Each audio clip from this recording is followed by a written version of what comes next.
Hello दोस्तों, मैं प्रेरणादायक कहानी लेकर के आई हूँ। रोज़ की तरह एक वीडियो आप तक पहुँचाती हूँ, जिसका मकसद श्रेय यही होता है मेरा या समाज में जो खास करके किशोर वर्ग और युवा वर्ग हैं, जो आज नैतिक मूल्यों से का पतन हो रहा है या अपने संस्कार विहीन होते चले जा रहे हैं, उनके लिए एक संदेश देना है कि वो कभी भी नकारात्मकता को अपनाए नहीं और ऊर्जा जो आती है उन्हें अच्छी सीख से, अच्छी कहानी से और सकारात्मकता से ही उनके बल विश्वास बढ़ेगा और उतनी ऊर्जा उनमें आएगी। तो ये सच पूछिए कि ये बहुत ही ज़्यादा लाभदायक होती है ये कहानियाँ, सीख भरी।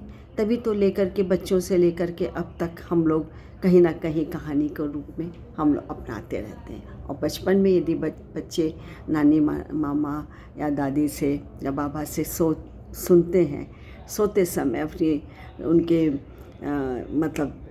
गोद में सर रख कर के सोते हैं, और जो पात्र उसके अंदर होता है, अच्छा वाला पात्र होता है, उस पात्र को अपने में उतार करके वो जीते हैं।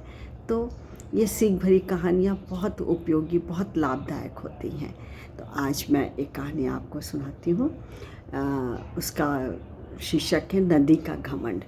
तो एक बार की बात है कि एक नदी समुद्र के किनारे थी और बड़े ही जोशीले गर्वीले और घमंड स्वर में बोली, बताओ समुद्र, मेरे में इतनी ताकत है, मेरे में इतना वेग है, प्रवाह है, और तुम बताओ कि आज मैं अपने प्रवाह से, वेग से क्या क्या उखाड़ के ले आऊँ।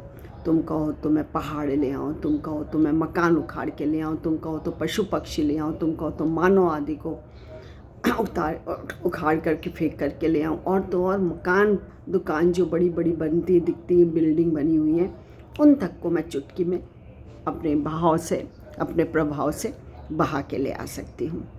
समुद्र जी समझ गए इस नदी में ज़रा सा घमंड आ गया है।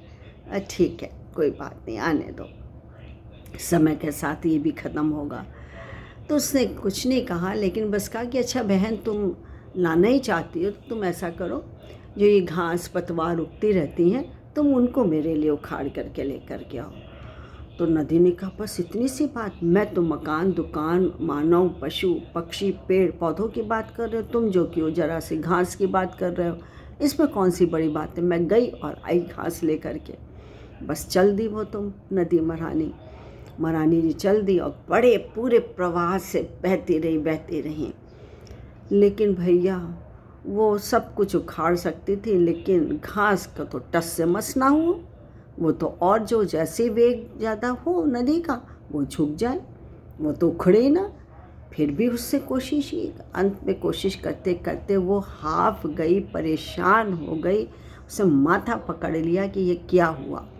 फिर भी उसने एक बार और कोशिश की, लेकिन वो खरपतवार और घास को ना उखाड़ पाई। और फिर वो समुद्र के पास गई, क्या मुँह दिखलाती, लेकिन दिखलाना तो था ही। उसने कहा कि भाई, मैं तो नहीं उखाड़ के लाई, लेकिन तुम उसके बदले और कुछ कहते तो ज़रूर उखाड़ करके ले आती, लेकिन मैं तो नहीं ला पाई। तो उसने कहा कि देखो, जो चीज़ जमी जमाई है, ऊंची है, जम गई है, कठोर है, वो आसानी से उखड़ जाती है। लेकिन यदि जिसमें विनम्रता है, नम्रता है, झुकाव का है, झुक जाता है जिस दूसरों के आगे, उसको कोई उखाड़ नहीं सकता, वो नहीं उखड़ेगी। जैसे घास और एक पहाड़ में, या जो मकान की जो तुम बात कर रही हो, उस नदी से कहा, वैसे ही है कि नदी पहाड़ तो ठीक है, पहाड़ खड़े हुए हैं और नदी बहा करके तेज अपने प्रवाह से उसको हिला सकती है, लेकिन जो झुका हुआ है, जो नम्र है, विनम्र है, वो उसके प्रवाह से, नदी के प्रवाह से और झुक जाता है, लेकिन उखड़ता नहीं है। तो बच्चों, कहानी तो यही समाप्त हो गई, लेकिन अब करें तो करें क्या, सब खत्म हो गया यहाँ पे। तो कहानी ये सीख दे देती है कि विनम्रता, यानी कि जिसमें कि लचीलापन है, जो आसानी से मुड़ जाता है पर वो टूटता नहीं है। और नम्रता में एक तरीके की जीने की कला होती है, शौर्य की पराकाष्ठा छू लेती है, पराकाष्ठा होती है। नम्रता में सर्व का सम्मान संचित होता है। नम्रता हर सफल व्यक्ति का कहना होता है। नम्रता ही बड़कपन है। दुनिया में बड़ा होना है तो नम्रता को अपनाना चाहिए। संसार को विनम्रता से जीत सकते हैं, कठोरता से नहीं। संसार को विनम्रता से जीता ही जा सकता है। और ऊंची ऊंची जो मंजिल हासिल होती है, हासिल करने के बाद भी अहंकार से दूर रहकर विनम्र को गले लगा लेना चाहिए, या विनम्र को बना के ही रखना चाहिए, उसके साथ चलना चाहिए। तो इससे हमको यही शिक्षा मिलती है बच्चों, मित्रों, विशेषकर आपके सोशवर्ग की मैं बात करती हूँ जो भटक गया है थोड़ा, कि विनम्रता के अभाव में क्या है, व्यक्ति पद में बड़ा होने पर भी घमंड का एक ऐसा पुतला बनकर रह जाता है जो किसी भी के भी सम्मान का पात्र नहीं बन पाता, उसे कोई सम्मान नहीं देता है।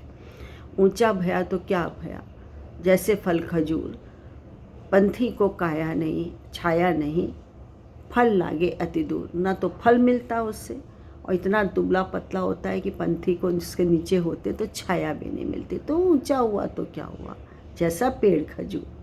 तो वही चीज़ है कि आप घमंड का ऐसा पुतला बनकर रह जाते हैं कि किसी के भी सम्मान का पात्र नहीं बन पाते हैं। स्थान हमारा कोई भी होता हो, विनम्र व्यक्ति हर जगह सम्मान हासिल करता है। जहाँ विरोध हो, जहाँ प्रतिरोध और बल से काम नहीं चल सकता, विनम्रता से समस्याओं का हल संभव हो जाता है। चुटकी में विनम्रता से काम बन जाता है। विनम्रता के बिना सच्चा स्नेह नहीं पाया जा सकता। जो व्यक्ति अहंकार और वाणी की कठोरता से बचकर रहता है वही सर्वप्रिय बन जाता है। तो यही संदेश मुझे छोटी छोटी कहानियों के माध्यम से पहुंचाना होता है, जो सच मानिए बहुत बहुत लाभदायक उपयोगी होती हैं। तो आज के लिए बस करूं, आज के लिए इतना ही। फिर एक नई कहानी के साथ जो कि सीख भरी होती, इंस्पायर करने वाली होती हैं, हमारे दिल और दिमाग को झकझोर देती हैं, एक बड़ा परिवर्तन ला करके रखती हैं। फिर ऐसी कहानी के साथ आऊँगी मैं आपके सामने। तब तक मुझे इजाज़त दीजिए। मैं अपना इंट्रोडक्शन देती हूँ। नमस्कार, मैं doctor Manju Jain, retired associate professor, pharmacy degree college Kanpur. Bye and thank you.